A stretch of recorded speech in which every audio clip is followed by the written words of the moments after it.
Welcome once again to the South Side Kōrero. We have an amazing episode. I get to share another amazing guest. Well, honestly, getting better and better by the minute. So, Guy Pigden, my beautiful mentor, as well as wrestling fanatic as well. We had an amazing episode as we go through the intricacies of digital media. We went through your amazing journey as well, that 10,000 hour being the buzzword, the keyword within that conversation. And it's just, I don't know, today's episode seems really special. And your thoughts about that episode? Well, thank you for having me, Vinny. Greatly appreciate the time that we've shared together. A lot of fascinating conversations around what it takes to be a creative, and I hope that everyone enjoys it. And same as I. Kia ora.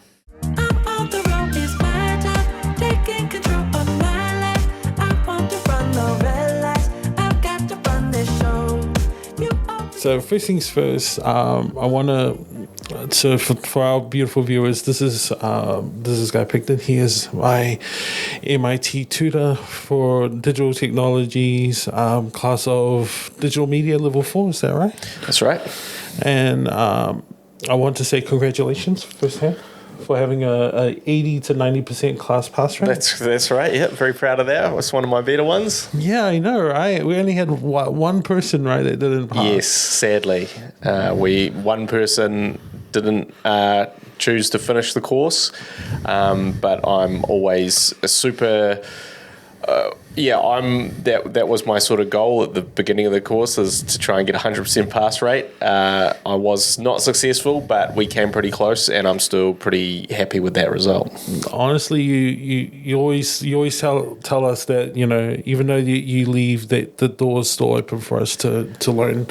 Yes, absolutely. And you know, that course, that digital media course, should be the beginning of your journey, not the end of it. No, absolutely. And it should be the sort of, I hope, the gateway to learning what you sort of want to specialize in when it comes to digital media, because there's many different facets of digital media. It's constantly changing and evolving, and there's a lot of opportunity in that space.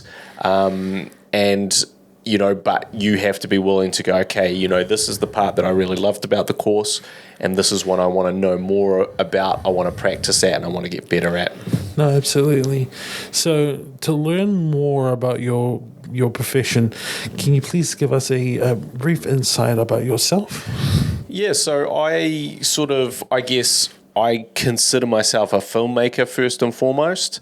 I started making movies when I was 16, and I then sort of completely self-taught. I didn't go to film school or anything like that. I started shooting my own stuff. I started writing my own stuff. I moved to London when I was young, when I was 19, and I started working at a production company just as a runner, which is the very lowest position you can be. But through that, I sort of started to learn and understand a little bit about the industry, and I also got the opportunity to be a script reader, which is basically where you read all the scripts that are submitted to that production company. You write what they call coverage, which is essentially a sort of a synopsis of the film, what happens in it, the key characters, and then you also write what's good about it, what's bad about it, and should you recommend or not recommend the head of development to take a look at it. So while I was at a sort of a low level, I was actually in quite an important position because I was vetting all these screenplays before the head of development took a look at it. Or sometimes she might read my coverage and go, I don't recommend this movie, but I'm still kind of interested. I'm going to have a look. From there, I sort of then moved back here, and I started sort of continuing to make movies and stuff like that. But that also started my first foray into the digital realm. So this is when I started making YouTube content, web series content, made my first web series, and started sort of experimenting in the online and digital space. This was prior to movies being digital, so this was when we still had DVDs and then later Blu-ray. But that digital space was more strictly for like shorter form content and that type of thing. And so while I was continuing to sort of, my path in filmmaking continued along this direction, the traditional path of filmmaking continued along this direction, I sort of had this other path where a lot of those things, a lot of those skills, a lot of the things that I was creating sort of started moving into the digital space and having an interest in creating that sort of those web series, that short form content, those types of things. And then they sort of started more coming together a little bit later on where over the last sort of 5 or 6 years where, you know, we've seen Netflix, we've seen Amazon Prime, we've seen all these different things that host digital platforms where you can put movies, and also the sort of the marketing around movies and that type of thing has become, well, it's always has been incredibly important, but it's all gone digital. And so because it's all gone digital, you need to weave a lot more of that into your work, and especially for me, so I've made 3 feature films, two sort of narrative feature films and 1 documentary, and then obviously many short films and web series, but those feature films, you know, 2 of those were what you would define as independent feature films, so they were sort of made without sort of funding or resource from the New Zealand Film Commission, and those films are even more reliant on the digital marketing and promotion, and also your own digital marketing and promotion. You don't have a team, you can't go to anyone else to do those things. You need to learn those things yourself, and you know there's a lot of talk about grassroots indie marketing campaign, and exactly indie marketing, all that sort of thing that sort of needs to be learned. So, you know, those 2 things were sort of running parallel, and then they sort of kind of merged as I sort of started looking at the sort of the business of filmmaking and how I could think about sort of getting my film out there, getting as many people to see my films as possible, and sort of understanding how to engage audiences through digital content. And while that's sort of going on in the filmmaking world, I then took a step into teaching digital media, sort of utilizing and sort of taking all of those things that I'd learnt and through filmmaking, through this sort of digital side, the digital content creation, and kind of merging them together as the basis for what I teach. And then I also work as a freelancer, so sort of where I create digital content for other people, whether that be podcasting content, or whether it simply be sort of more conventional video content. But almost everything I make, pretty much everything I make, not almost everything I make, is for digital release. It's for digital platforms. So it's either going on some type of website or web page, or it's going on to some type of social network that whoever my client is has created. And so that's sort of where my journey in a very, very short, brief amount of time, Vinny. Honestly, there's a lot of moving parts to you. Yes. And every time when I'm hearing something that you're going bam, bam, bam, I'm hearing the words like independent, indie, and those words are very important to a filmmaker because that builds that character from who they are in life, right? Absolutely, and that's something that I've always been quite passionate about, which is the idea that if you're going to be a filmmaker, that you should understand every aspect of filmmaking, and that means so like just I want to direct films or write and direct films, but I need to understand how to operate the camera. I need to understand how to produce. I need to understand how to put a budget together. I then need to understand how to create a trailer for my work. I need to understand what platforms I should put my work on, how to create a page, all those sorts of things. I need to understand every aspect of it. And I think that, you know, that came from sort of earlier in my career, say when I first started making my first feature film, which was in the more conventional way. I didn't know a lot of those things. I only knew how to do it from a sort of very small independent world, but I didn't understand anything about, I guess, the professional side of it. And when I was out of my element like that, it meant that I was reliant on other people. And when you're reliant on other people, that can be a huge barrier to creating, because you need, I need to go to this person to complete that section of the thing before this thing can come out, or this thing can be released, or I can show people this. And all of that is a barrier to creativity.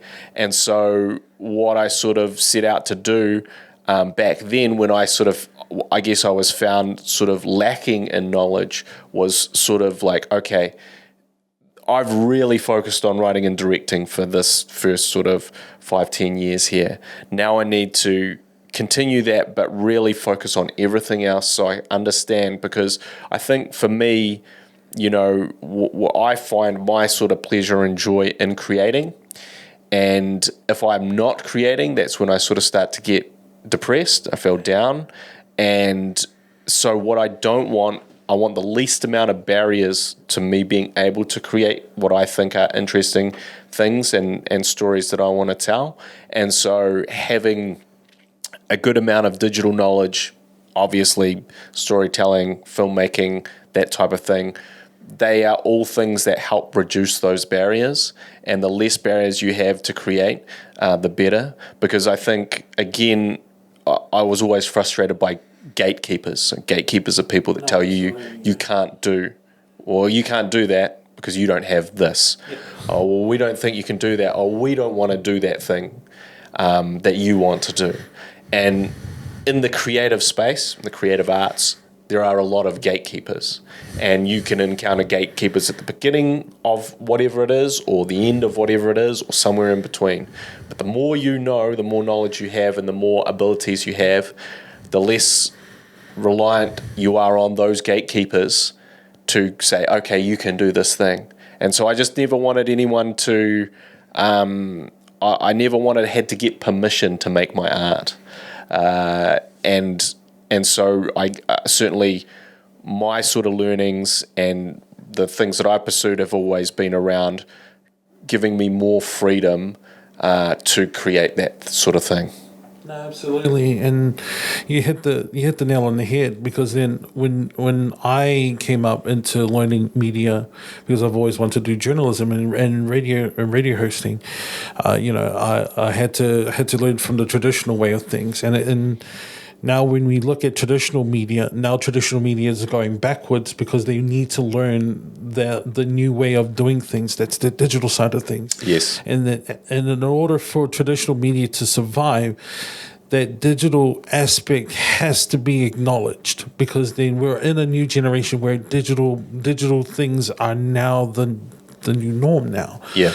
And everything in between, if you don't learn it, then you're left behind in the dust, Yeah, and that is really good for you new creatives, new young creatives. I think that's incredibly positive. Like I said, you want to have the least amount of barriers. And, once upon a time, it was a barrier for me if I just wanted to film something. That was a huge barrier for me, because there was no phone video.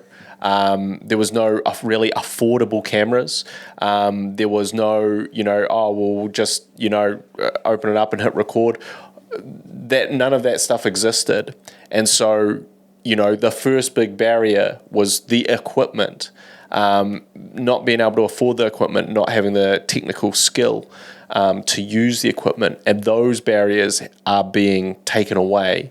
And that is incredibly positive, because it means that people can get started younger, and they also have more freedom to express themselves.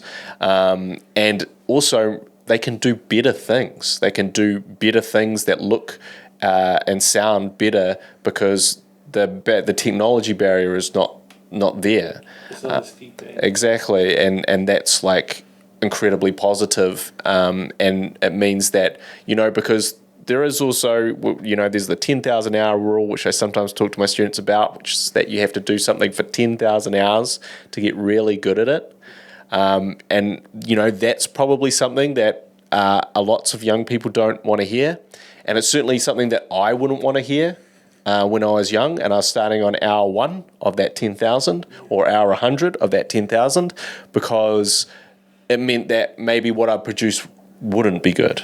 But I feel like if the earlier you start, the quicker you're going to get better, and the more that you sort of commit to learning about this sort of stuff and practicing this stuff, the quicker you'll get to that 10,000 hours. And I'm not saying that you won't make great things before then, but then you will be making great things sooner, and that's really positive as well. No, absolutely. I learned that from not only yourself, but Will behind the camera, is that 10,000 hours is vital.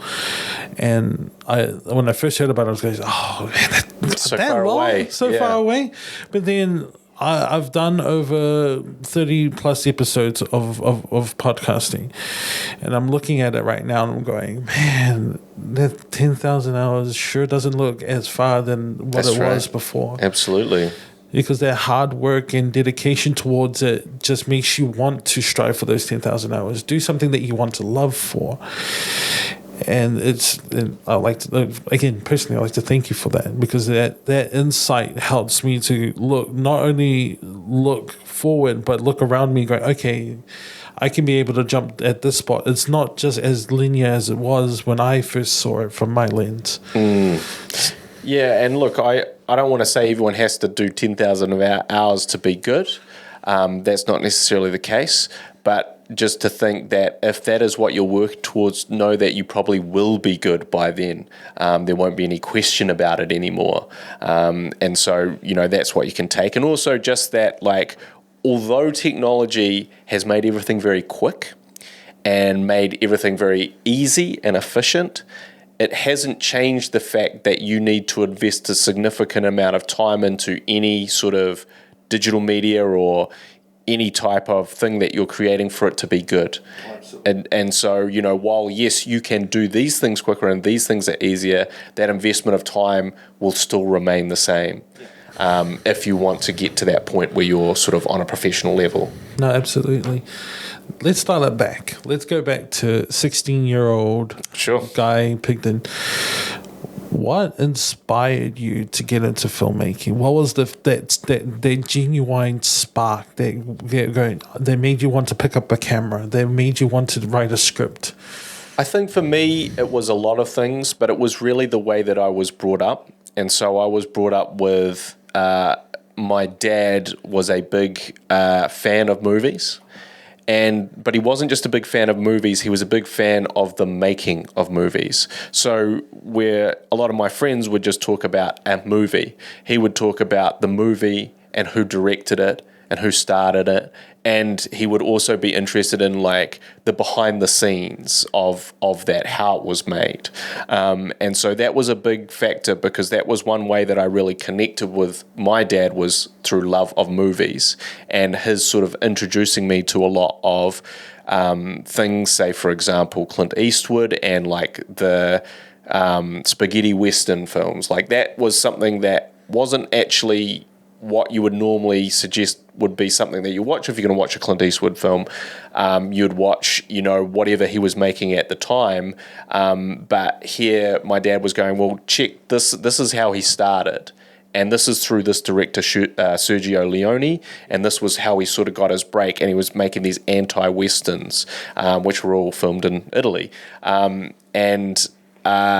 That was sort of fascinating to me. So I think that was a huge aspect of it, is sort of my dad's sort of encouragement and sort of what he was interested in. And that was because I didn't always get on with my dad. In fact, I didn't get on with my dad a lot, but that was something that I could sort of engage and connect with him on.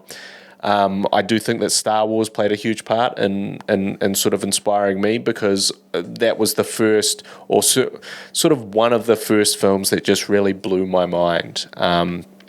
The story, the characters, the three movies, the world, the level of imagination involved. We may look at those old Star Wars movies now as like par for the course in terms of what you see now with Marvel films and all that sort of thing. But back then there wasn't movies like that.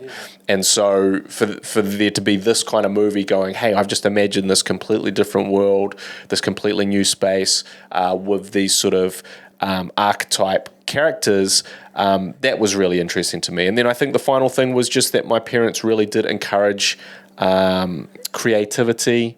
I did a lot of art.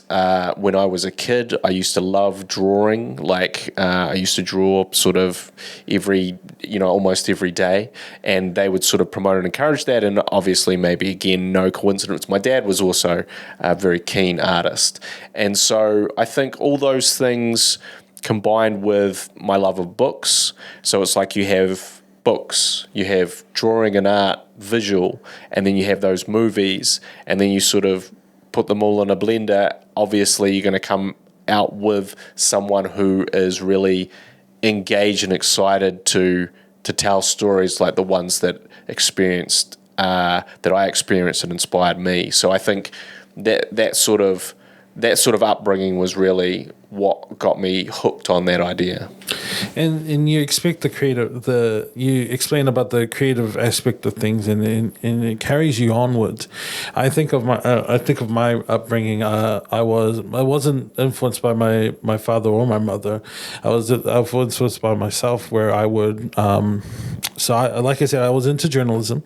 I would watch the news and I would go, these people are doing like important pieces on certain events, and I was like, what else could I do with that? Then I read newspapers.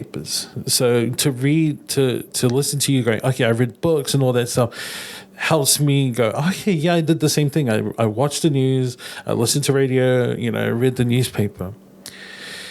With all of that knowledge behind you, how did you get your first gig into media in general?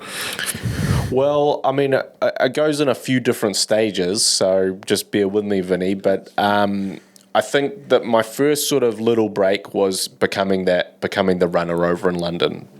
And that was actually through my uncle, who was not in the film industry, but was just friends with a few different people and a few different contacts. And basically, he reached out to one of those people and said, hey, my nephew's just come over from New Zealand. He's really keen to get into the filmmaking. Is there anything that you might have? And it's like, well, maybe we have this runner position, so let me have a chat with him and see. And so I met up with this guy who then put me in touch, and sort of through a series of emails ended up getting this work as a runner. And that definitely sort of first opened my eyes to the kind of the professional side of the film world, not just me making movies and me mucking about with my friends. And to be honest, filmmaking should be that. It should be you mucking about with your friends and having fun and doing that. That's something that I've tried not to ever lose in terms of filmmaking. But from there, I guess my sort of next little break was that I attended a script writing or producing sort of networking event in Dunedin. This is when, after London, I moved back to Dunedin, which again, there's no real film industry down there. And I met a few people there, but one of the people that I met was a Auckland producer. And again, talking about sort of, we had an interesting discussion. I sort of talked about my aspirations. And at that stage, I thought, well, what am I really good at? I haven't done my 10,000 hours of directing, so I'm not really good at directing. But I have done certainly close to 10,000 hours of writing. I've written a bunch of scripts. I wrote a bunch of scripts when I was over in London. I've been writing since a very young age. That was something, again, one of those things that I was really into. And I was like, I think of all my skills, I'm probably the best at writing right now. Like, I want to be a director, but who's going to take me seriously as a director? I've just made these short films and they're not very good. I can admit that they're probably not very good. But I think my writing, because I've just been reading all these scripts and I've been saying whether they're good or not. And in reading those scripts, I've decided, that I can probably write to the standard of the scripts that I'm recommending. And that's what I'm trying to do with my own screenplays. So I had this meeting, I submitted a few writing samples to this producer, and they were like, oh, this is quite interesting. Would you like to meet up? And I said, yes, I would. And so, but they lived in Auckland. So I flew myself up to Auckland. I stayed with a friend of mine, just slept on their couch. And that was me being as proactive as I possibly could. It's like, okay, this is an opportunity. This is just, the door is just a little crack open here. And I don't know if it's going to go anywhere. It probably won't, but let me just try if I can give it a little nudge and do everything I can to give it a little nudge.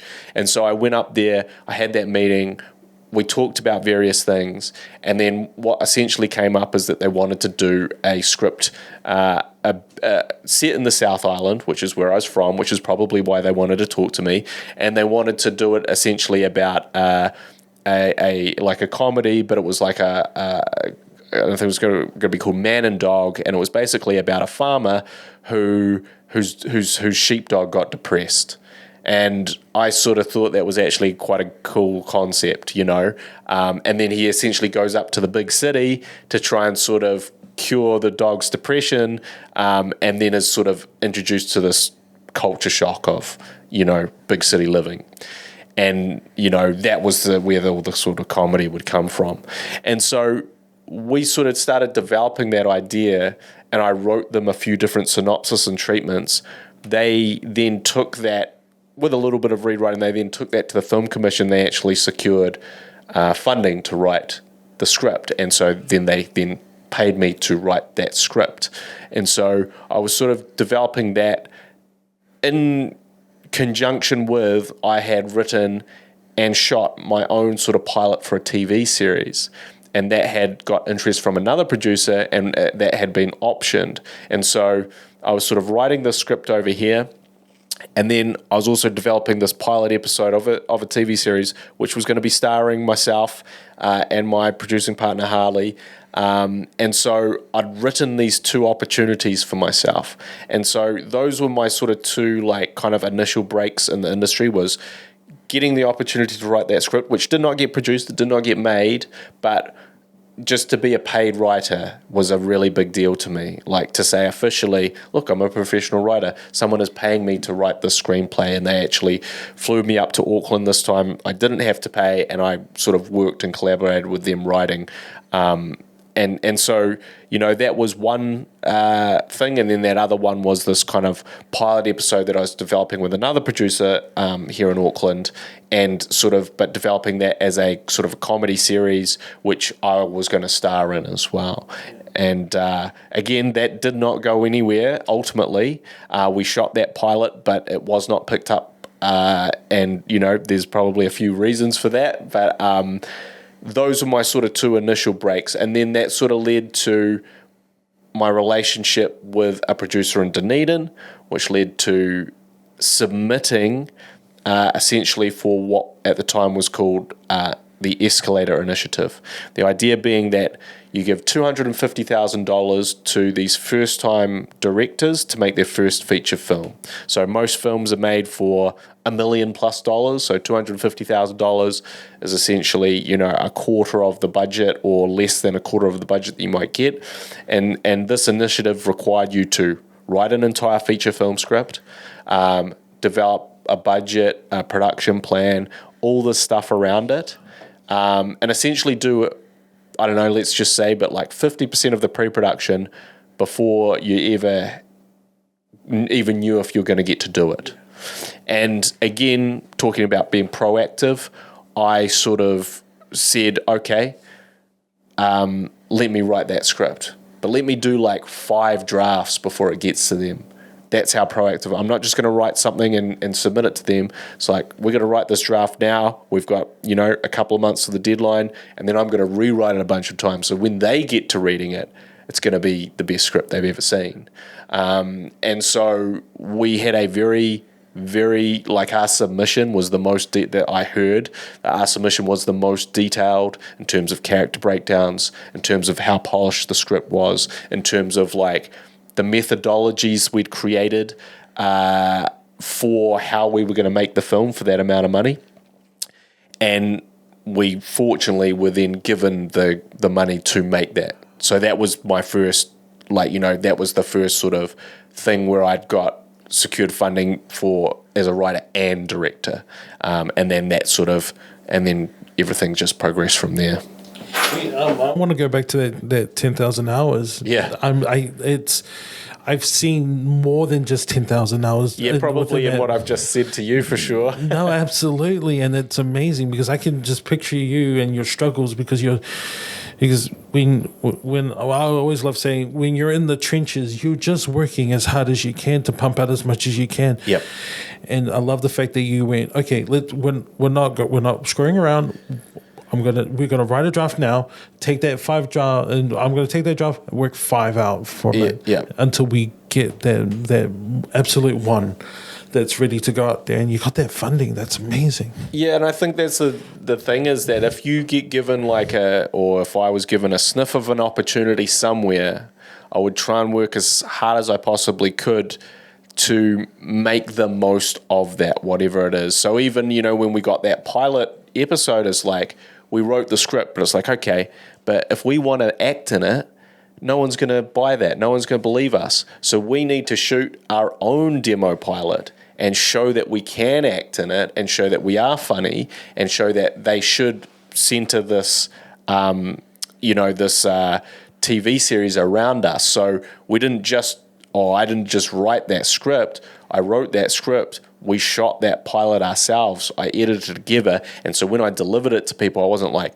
hey, here's the script. What do you think about it? It was like, hey, here's the script and a first demo episode. So that we're really serious about this, but we have a vision for this and you should trust us to do it. Yeah. But it doesn't leave the person who's like, okay, I don't have to envision what the vision looks like. I have a physical copy of what this vision looks like, and you're already proactively showing me it. Perfect. Exactly. I would rather rely on someone who has that proactivity instead of someone who's just giving it just a script. Because then I have to vision everything. You know what I mean? And also, I guess when you're in this sort of creative space in any area, you're going to hear a lot of no's. Yeah. You can hear no's all the time. And you've got to get used to hearing no's. But you also, whenever you do something, whether you create something, you want to, whoever you're working with or whoever you want to work with, you want to give them the least amount of opportunities to say no. And so that was always my sort of mindset, is like, from all of these different types of things that I was developing, it's like, let me give them the least amount of opportunities to say no. No, absolutely. Let's fast forward a little bit. Let's go in advance. You did an amazing job explaining, from your introduction. Let's go. I would like to think about your movie that you got nominated. Are we talking about Older? Is that what we're talking about? That's right. Yeah. Mm-hmm. So my second feature film was Older, which was made completely independently and took actually, again, talking about 10,000 hours, it took 7 years to finish. From the time I started in 2013, I finished it in 2020. And, there's a lot of reasons for that, but, primarily, without the traditional resources and financing, you have to be very creative with the way that you make something, and you also have to make it in your own time, as opposed, you can't go, hey guys, look, I can't pay the rent for the next year because I'm going to be editing this and I don't have any money. Sorry, So, you have to keep working. You have to keep things going. All those bills need to be paid. And so you have only these small pockets of time. And actually making a feature film requires an immense amount of time and a full-time capacity to really, to do in a short amount of time. I don't have that short amount of time, so it became a long amount of time. But, that film was, again, all about marrying the digital and the sort of traditional and learning all about that. And, the film has I think done very, very well. It's available on Amazon Prime, Tubi TV, and then a bunch of other streaming platforms, but those being the two biggest. And it's streamed over 1 million times worldwide, which is cool if you visualize 1 million people anywhere. And so, but within that, like the film, I've gotten some really nice feedback just from people reaching out to me online. Again, that online connection and how important that is. But we were also nominated, or I was nominated, for the Septimius Awards, which is this sort of awards festival in Amsterdam, which acknowledges filmmakers from around the world. And I was nominated as Best Actor in an Oceanian film for my portrayal of Alex in Older, because I did star in Older. So we talk about, this pilot episode that didn't go anywhere, which I starred in. Now we're, cut to, 10, 15 years later, this movie that I starred in, we went over to Amsterdam and I won the award for Best Actor. And, that was very cool, very special time. No, absolutely. And then that's the main reason why I ask about Older, is because that if you like from a viewer standpoint who's watching this podcast, it's a huge jump, because then now your movie's on like Amazon Video and Tubi. How does it feel to know that Amazon Video is is showing something that you created? It's something that not many people can say that. Yeah, I honestly, I think of it more as in practical terms. So, the question was, how is this film going to be distributed? How do we get onto a platform like that? What's the steps? And how can my film take those steps to get to that point? And so I guess I don't really think about it like, oh, it's on Amazon, that's awesome. I guess I'm more like, well, thank God it got onto Amazon, so it has a platform for everyone to, that I can refer other people to. But, part of again, going back to learning, like what I learned on my first feature film. So my first feature film is also available, or was available on Amazon. It was also showed for many years in the US on Showtime. It was available almost everywhere. And I didn't see $1 of that money, and essentially we got ripped off on that film. And so my question wasn't so much like, how can I get onto these things? It was sort of like, how can I not get ripped off, and how can I learn lessons from that first film and not make those same mistakes? And part of that is going back to that idea of gatekeepers and, who you work with is like sort of, having another understanding of that world, the selling of the film, the distribution of the film, the online costs involved, having an understanding of all of that from learning over the first film. Okay, this is what to look out for. This is a bad deal, that we should avoid. All these sorts of loopholes that people try and create to take advantage of you. Don't be taken advantage of.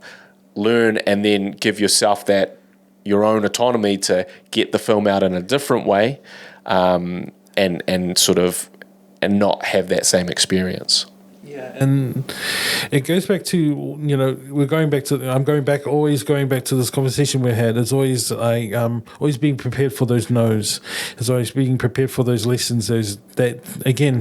That magic word, 10,000 hours, you're learning while you're doing things at the same time. Yeah, I'm a huge advocate for that, like learning while doing, or doing while learning, or whatever you want to put it. But everything that I've learned in my career really has been self-taught to some degree. Now, I'm not saying that I didn't have mentors or people that steered me in the right direction along the way, but a lot of the times I didn't. A lot of the times I was sort of like, man, I'd love to have a mentor right now. I'd love some advice about this. I'd love some experienced person to come in and help me, but I don't have that. So I guess I just have to learn it. I'll just have to figure it out myself. And, I think mentors are great, and I encourage anyone to, if you've got mentors in the space that you want to work in, reach out to them and, utilize their knowledge, because actually, you could learn a lot quicker that way. But being also prepared to learn that stuff yourself, and sort of make the most of it. So, I had to teach myself. So part of that 10,000 hours you can reduce. If you have a mentor that can help you along the way, maybe you could make it 5,000 hours, you know? But yeah. No. I am very blessed because I have 2 mentors. So basically, I have to do 0 hours. What I feel. That's right, but then you just got to cash in those ships. Oh yeah, and then give my my royalties out to those who are my mentors. But speaking of mentors, and we're coming towards like where we are currently. So you were my tutor for MIT, and I was just wondering, for those who are me, who are in square one, what advice could you give to those who are, again, me, who are in square one, who are wanting to get into that digital media field? Yeah, because like all other like professions, and I've been in IT. I am in IT currently, and it's like a minefield out there because you never know what you're going to step on. It might know, or it might go boom. So without getting the boom part of it, what would you advise someone who's getting into that field, and how could they prepare themselves? Well, I think the best preparation is, 2 things. You got to have a thick skin. You really do. I've had way more rejections in my career than I've had triumphs or successes. And I mean, the scale is not even comparable, right? And, like I said, you're going to have to get used to hearing no. And you can't let that phase you. And that's the most important thing is, don't get me wrong, it's going to hurt your feelings every time you hear a no. It doesn't matter. Today, it's going to hurt my feelings just like it did 20 years ago. But you just have to kind of keep going. And so it's building that mental toughness and resiliency to be prepared to keep going in spite of no's, to look for ways when it seems like there is no way, and to teach yourself to remove those barriers and gatekeepers. So, being very open to sort of feedback from other people is also really helpful. That's something that I wasn't at the beginning of my career. I didn't want to hear people tell me what was wrong with my stuff. I just wanted them to tell me how great my stuff was. But that doesn't facilitate any learning or growth. That just facilitates backpatting while not understanding what I'm doing wrong. And so, again, although it can hurt your feelings, you have to be open to criticism and you have to actually embrace it. You have to go, okay, so what was wrong with it? What didn't you like about it? What could I try and improve for next time? But certainly those are sort of the things that I'd say. It's not a sprint, it's a marathon, Be prepared for that and be prepared to keep going when it's tough. And also, like I said, now we have the tools on YouTube. So if there's things that you go, hey, I want to learn how to podcast. Well, if you don't have a mentor that can help you, then I would go online and I would literally type into Google how to podcast, or onto YouTube. YouTube is a great learning platform now for us. How to do X, whatever it is that you want to do. And don't leave it at one video, watch 50 of them and then take the best bits from those 50, But of course, if you can find someone in the real life, in the real space that can maybe assist you, absolutely maximize and utilize that time and those people, because rather than searching through 50 videos, they can probably just go, this is the thing you need to work on, or you did that wrong, or well, maybe if you just adjust this, and you can save a bit more time. But we don't all have that, and certainly, like I said, I didn't always have that, and so you just got to be prepared to keep going. No, so I hope that is decent advice. No, it's you say it's decent advice. I honestly, even though it was half a year, it's still advice that you gave me like a year ago. And I'll take it to heart, because every time when someone is willing to sit with me, you know how hard it is to get someone to sit with you to do learning? Yeah. It's difficult at this age. No one has the time to sit down and do this sort of talks. Yeah. It's always fast paced, and that's hence the reason why we have that saying, it's always a fast paced world if you're in that. So thank you again. Thank you so much. My pleasure, Vinny. And maybe I'll say one more thing to that, is that when you're looking for feedback, and you're thinking about self-improvement as like, this is something that I do to this day, but I've sort of done it really from, at least sort of 15 years ago, where I always ask myself that same question. So if you can't ask someone else what's wrong with it, ask yourself what's wrong with it. The focus should always be to just get a tiny bit better each hit out. So each hit out at this podcast, you just got a tiny bit better than you did last time, whether it's the questions you ask, your preparation, the way that you speak, whatever it is, the way that you edit it together, whatever that case is, you should be just looking at those 1% increases. Even if it's not 1%, it's like 0.1%. Because if you do that every time, whatever it is, whatever the thing is that you want to do, you will definitely just consistently improve. And even the work that we do now, the work I do with Will at Campfire Studios, all that sort of thing, we have an awesome professional setup for anyone that might want a podcast space, video content, digital content.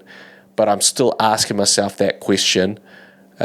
What did I do well, but what did I do wrong, and how can I make that a little bit better for next time? And if you keep that in the back of your head, you're going to just improve by leaps and bounds really quickly. No, absolutely. I'm keeping that in my heart at the moment. So that's mine. It's good, Vinny. Absolutely. So I'm gonna start wrapping things up. So I normally end up with a quote, but I do have something special to ask you. But okay, first and foremost, what is your favorite quote that you want to share with our viewers that are out there? There's a few quotes that I like. There's the old Winston Churchill one, which I've told you before, Vinny. Yeah. When you're going through hell, keep going. That's one of my favorites. Another one I like is, when you lose, don't lose the lesson. Nice. I think there's probably a few more, but those two I think are pretty good. Nice. And finally, this is a special shout out, because by next week your class officially graduates. That's right, they do, yes. So what message do you want to give to your class I know I'm going to be sharing this out to them to have a watch, because they've been messaging me, by the way, going, how's Guy? How is he? And I can give them, he's fine, he's busy all the time. Sitting at home in his pajamas. Oh, exactly. They always had at work. Yeah. Well, look, what I would say to my class of 2022 is, congratulations, team. Super proud of everyone's hard work and what everyone put in to pass and graduate. And I'm super excited to see what you guys do in the future, because I think that all of you have incredible potential to do amazing stuff in a variety of different digital mediums. And I think that I just want to say once again that you made that class for me inspiring and a real pleasure to come to every day, which, I can't always say, but I was so impressed by everyone's teamwork and camaraderie that it was just I was excited every day to come in and go, cool, let's drop this little bit of knowledge on them and see what they do with it. And so I hope that you have all been continuing down your paths to continue to create digital content. And if I don't see you at graduation, congratulations. And if I do see you at graduation, I'll see you then. Hey Guy, this is Johnny McMaster from your class of 2022. I'd just like to say thank you for everything you've taught me. I have put into play. Some may say I haven't, but I have. I appreciate everything you've done for me, and thank you for giving me the skill set that you have. I just wish you all the best for the future. Keep in contact with them. Hopefully you can keep in contact with your class. Thank you for just being our teacher and dealing with all our little tantrums we had in class. Just thank you for just being there there for us and giving us the guidance that we needed to finally graduate your class of 2022. All the best for the future.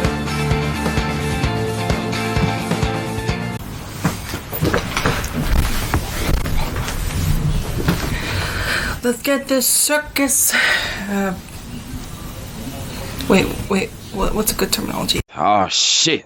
Here we go again. Let's get the show on the road. That's it. Let's get the show on the road.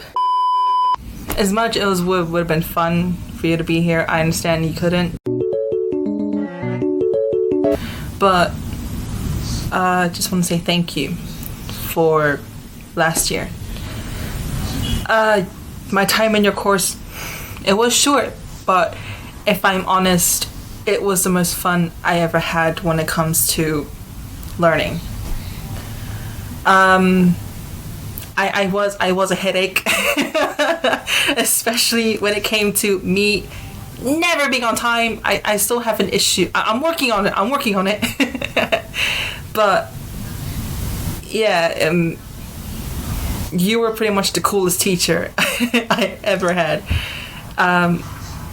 It was fun learning from you. Some of the skills I have from the course of you, I still have it. I'm still practicing with them. They're all a big help right now in UV, especially with Photoshop and upcoming soon with Premiere Pro with the green screen. That was a big. It's going to be a big help, and I'm really thankful for all you've done. And yeah, just overall a big thank you for being one of the best teachers. Thank you very much. Good morning, everyone. Just got back from the gym. It's had a shower. It's Friday. And I'd like to say thank you to Guy. Sorry for this late response, Vinny. I've just been busy. Trying to find time. But anyway, thank you, Guy. It was an awesome experience to do the course with everyone. It was awesome to catch up with everyone as well. I know everyone is going to continue on moving forward. I know Vinny's taking a break from his computer studies at the moment, which is he's going to focus more on his podcast, which is great to hear. Vessi is continuing on doing computer studying, moving towards, I think it's the IT side of it. Johnny's looking good.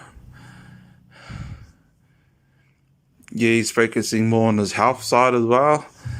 And yeah, for me, I've got some good news. I've got the go-ahead for my bariatric surgery, Guy. So next 8 weeks, I get to go to the super clinic and go through the process of getting my stomach shrunk, cut down to 90%. And having 10% left, so I can only have small portions of food, which is great.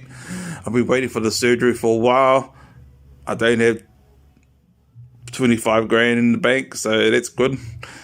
And I'll get to pay for also for the loose skin when I lose all that weight, which is another 25 grand.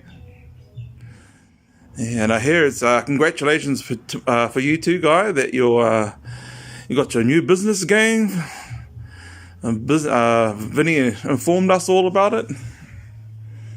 But yeah, I'd like to say, I'll take the time out to say thank you again, Guy. I really enjoyed doing the course, learned a lot from you, and I'm going to continue on studying probably next year. Once I've had all this surgery again, then I can focus more on my studies.